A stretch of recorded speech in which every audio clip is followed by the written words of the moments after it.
Bismillahirrahmanirrahim. Assalamualaikum warahmatullahi wabarakatuh. Alhamdulillahi rabbil alamin.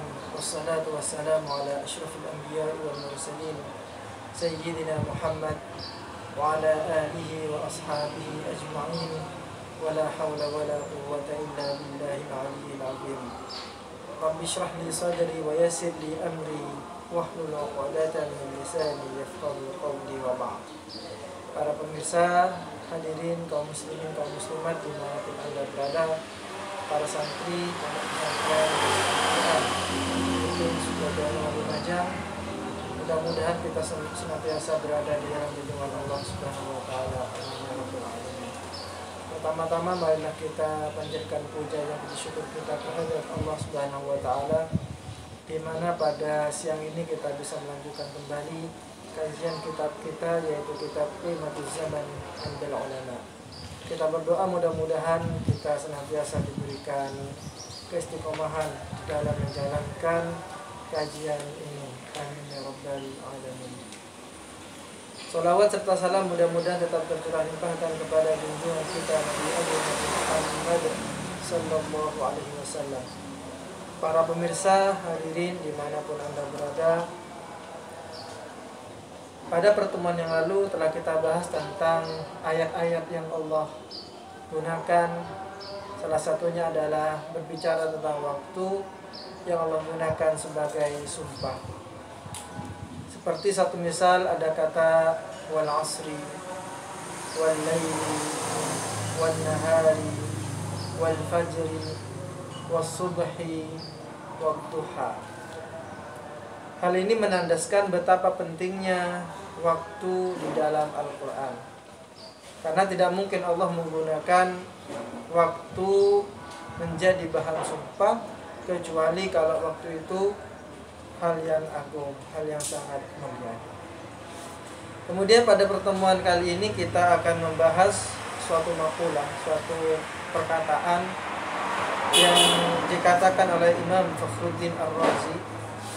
Beliau adalah seorang ulama besar, ulama yang multi talenta, yang mempunyai keilmuan di banyak bidang.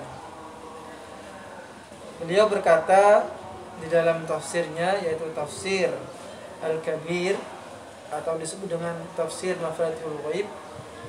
Beliau berkata tentang pentingnya waktu ketika beliau menafsirkan surah Al-Asr atau surah Al-Asr, innal insana lafi khusrin illa alladziina aamanu wa 'amilus shalihati wa tawashaw bil haqqi wa tawashaw bis sabr.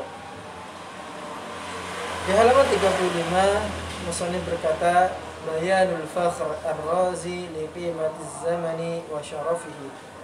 Qala al-imam Fakhruddin Ar-Razi rahimahullahu ta'ala في تفسيره في تفسير سورة العصر ما ملخصه ومعناه. أقسم الله تعالى بالعصر الذي هو الزمن لما فيه من العجيب، لأنه يحصل فيه السراء والضراء والصحة والسقم والغنى والفقر، ولأن العمر لا يقوم بشيء حسنة وبلاء. Yang artinya Allah Subhanahu wa taala bersumpah demi waktu di dalam surah Al-Asr itu. Mengapa? Karena di situ menunjukkan pentingnya esensi dari waktu.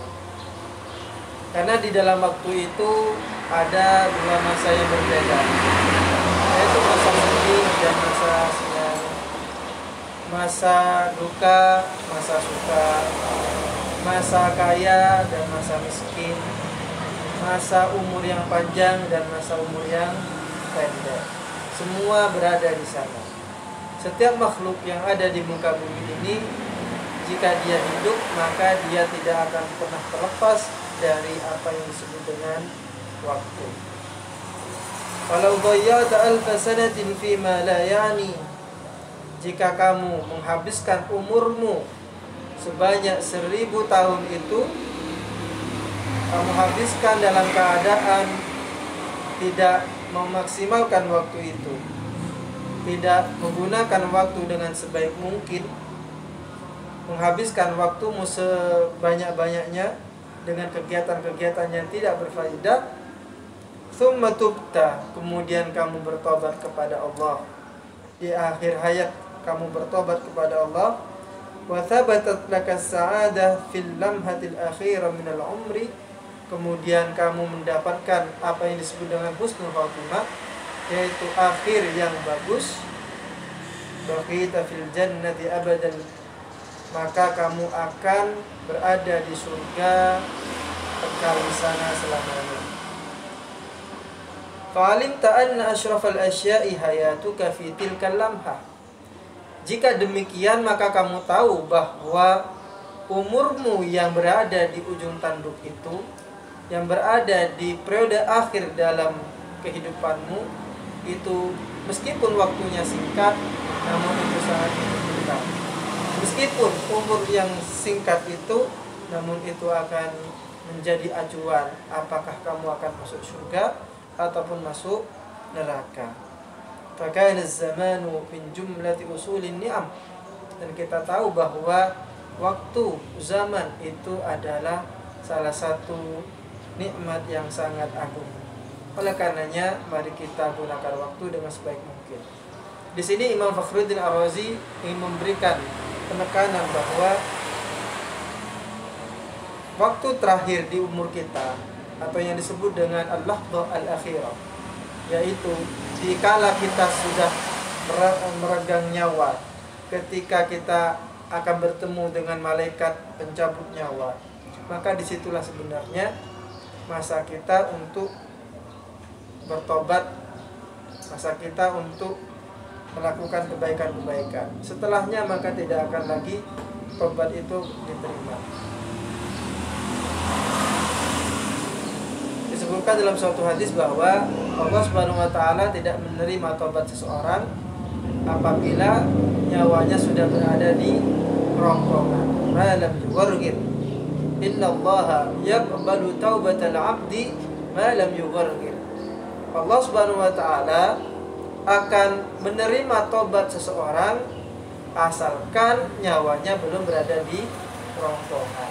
Maksudnya nyawa berada di kerongkongan apa maksudnya? Maksudnya adalah ketika sudah berada di an-naz'ah al-akhirah. Maka husnul khotimah itu sangat penting sekali, sehingga kita setiap saat senantiasa berdoa kepada Allah supaya diberikan husnul khotimah. Walidzalika aqsamallahu bihi. Oleh karenanya Allah Subhanahu wa taala bersumpah demi waktu. Wa nabbaha subhanahu ala anna al-laila wan nahara fursatun yudhi'uha al-insan. Dan di sini Allah memperingatkan kepada manusia bahwa malam, bahwa siang ini merupakan kesempatan yang sangat bagus, di mana kebanyakan orang itu menyia-nyiakannya. Wa anna az-zamana ashrafu minal makani fa aqsama bihi. Dan waktu itu lebih mulia daripada tempat, sehingga Allah lebih banyak bersumpah demi waktu daripada bersumpah demi tempat. Yaqauniz zamani ni'matan khalisatan la 'aiba fiha. Karena zaman ini nikmat yang sangat agung, tidak ada celah di situ. Innamal khasirul mu'ibu wal insan. Tapi orang yang merugi itu adalah manusia. Intinya bahwa dari penjelasan Imam Fakhruddin Ar-Razi ini, beliau menekankan pada dua hal penting. Yang pertama adalah gunakan waktu sebaik mungkin, karena kita tidak tahu kapan kematian itu akan datang. Ketika kematian itu akan datang, maka di situ kesempatan kita untuk meraih husnul khotimah. Ketika kita tidak mampu mempersiapkan kematian itu dengan sebaik-baiknya, maka jangan-jangan kita akan mendapatkan su'ul kebalikan dari husnul khotimah. Jika husnul khotimah itu adalah mati dalam keadaan baik, maka su'ul khotimah adalah mati dalam keadaan buruk. Oleh karenanya, karena pintu tobat ini senantiasa dibuka oleh Allah Subhanahu wa taala, maka marilah kita bertobat, karena Allah menerima tobat seseorang, baik itu dosa-dosa kecil ataupun dosa-dosa besar, kecuali hanya syirik saja yang tidak bisa Allah terima tobatnya.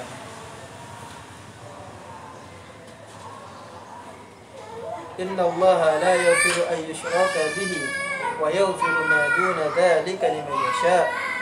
Allah sesungguhnya mengampuni segala dosa manusia, dosa apapun itu, dosa zina, dosa pembunuhan, dosa mencuri, dosa maksiat dan seterusnya, kecuali hanya satu saja yang tidak bisa diterima oleh Allah tobatnya, yaitu dosa syirik, menyekutukan Allah Subhanahu wa taala.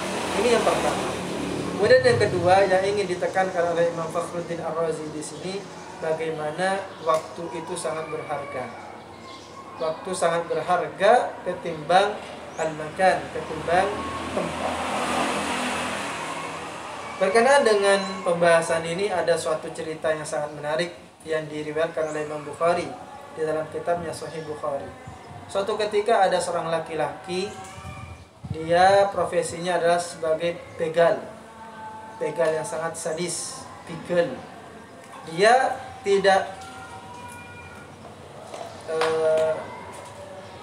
ragu untuk melukai korbannya, bahkan membunuh korbannya. Suatu ketika dia membegal dan membunuh orang. Ketika dia hitung, ternyata jumlah orang yang dia begal sudah mencapai 99 orang. Dia telah membunuh 99 orang. Kemudian terbesit dalam dirinya untuk bertobat kepada Allah Subhanahu wa taala. Namun yang menjadi pertanyaan adalah, apakah Allah akan menerima tobatnya atau tidak? Untuk memantapkan hatinya, maka dia bertanya kepada seorang abid, kepada seorang yang ahli ibadah. Dia bertanya, apakah Allah Subhanahu wa taala akan menerima tobatnya di mana dia telah melakukan dosa yang sangat banyak, telah membunuh 99 orang. Akhirnya sang abid ini, orang yang ahli ibadah ini menjawab, sesungguhnya Allah tidak akan menerima tobat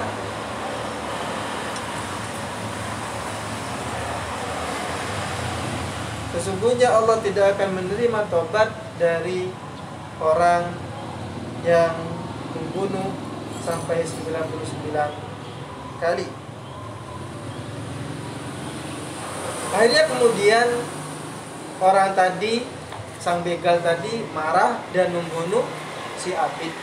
Akhirnya genaplah korban dari sang begal menjadi 100 orang. Ini orang mau tobat, kemudian gak jadi tobat gara-gara dibikin marah. Genaplah 100 orang. Kemudian dia datang kepada seseorang, dan seorang tadi berkata, kalau kamu ingin mengetahui jawaban dari pertanyaanmu, silakan kamu datanglah kepada orang alim.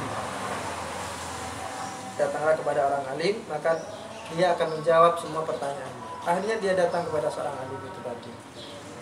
Dengan pertanyaan yang sama, dia bertanya, wahai seorang alim, jika saya bertobat kepada Allah, apakah Allah akan menerima tobat saya? Ya tentu, kamu akan diterima tobat. Meskipun saya telah membunuh 100 orang, maka sang alim itu menjawab, ya tentu Allah akan menerima tobatmu. Tapi ada satu syaratnya. Apa itu syaratnya? Syaratnya adalah kamu harus meninggalkan tempat yang kamu tinggal sekarang ini, tempat di mana selama ini kamu berteman dengan orang-orang yang jelek, orang-orang yang bermaksiat, tempat di mana kamu sering melaksanakan perbuatan-perbuatan yang dimurkai oleh Allah Subhanahu wa taala. Sebagai gantinya kamu harus pergi ke tempat orang-orang soleh, orang-orang yang suka beribadah. Akhirnya singkat cerita, kemudian seorang ini yang mau tobat ini, dia pergi ke tempat orang-orang soleh itu. Namun sialnya di tengah jalan ternyata kemudian mati mendatanginya, atau secara singkat dia mati, dia meninggal. Akhirnya kemudian datanglah dua malaikat, malaikatul adab wa malaikatul rahmah, malaikat adab dan malaikat rahmah.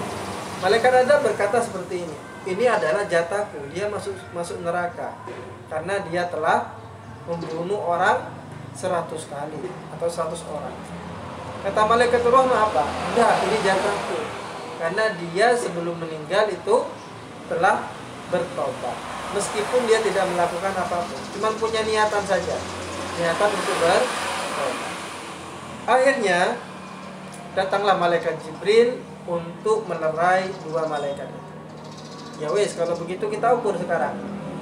Kita ukur antara tempat awal di mana dia tinggal, tempat yang penuh dengan maksiat itu, dengan tempat yang dia akan tuju, yaitu tempat orang-orang soleh. Diukur, dia lebih dekat dengan mana? Apakah dia lebih dekat dengan tempat orang-orang yang itu, atau lebih dekat dengan orang-orang yang baik? Ketika diukur, ternyata dia lebih dekat dengan tempatnya orang yang baik, sehingga dia kemudian masuk surga. Padahal orang ini tidak pernah melakukan kebaikan sama sekali, tidak pernah sholat, tidak pernah puasa, namun karena ada niat di dalam hatinya untuk bertobat, dia lakukan itu, namun kematian datang kepadanya, akhirnya dia masuk surga. Dosa yang selama ini dia lakukan bertahun-tahun itu terhapuskan oleh kebaikan yang sangat sebentar. Maka waktu yang sangat sebentar ini menentukan segalanya. Pertanyaannya adalah, apakah semua orang mengharapkan husnul khotimah? Jawabannya pasti. Semua orang pasti mengharapkan husnul khotimah. Pertanyaan yang kedua, kalau semua orang mengharapkan husnul khotimah, maka bagaimana cara mendapatkan husnul khotimah itu? Padahal kita tidak tahu kapan kita mati. Kalau kita punya jadwal, saya mati nanti tanggal 31 Mei 2030, maka mulai dari bulan Mei itu sudah saya siap-siap, sudah saya tinggalkan semuanya, saya khusus untuk ibadah. Itu kalau saya tahu. Masalahnya saya tidak tahu. Karena saya tidak tahu, maka para ulama berkata, karena sampai tidak tahu, maka persiapkanlah mati itu setiap hari. Jadi ketika sampai beribadah, ingatlah seakan-akan sampai itu akan mati besok. Jadi kalau sampai seakan-akan mau mati besok, maka sampai akan beribadah dengan sungguh-sungguh. Itu kuncinya. Kunci kita mendapatkan husnul khotimah. Mudah-mudahan kita semua diberkahi oleh Allah Subhanahu wa taala husnul khotimah, yaitu baik di dalam meninggal. Pada pertemuan yang akan datang kita akan membahas tentang waktu di dalam sunnah an-nabawiyah atau di dalam hadis Nabi. Mudah-mudahan apa yang disampaikan mendapatkan barokah ma'unah dari Allah Subhanahu wa taala. Jika ada keterangan yang luput, kami mohon maaf yang sebesar-besarnya. Wa akhiran wallahu muwaffiq ila aqwamit thoriq. Wassalamualaikum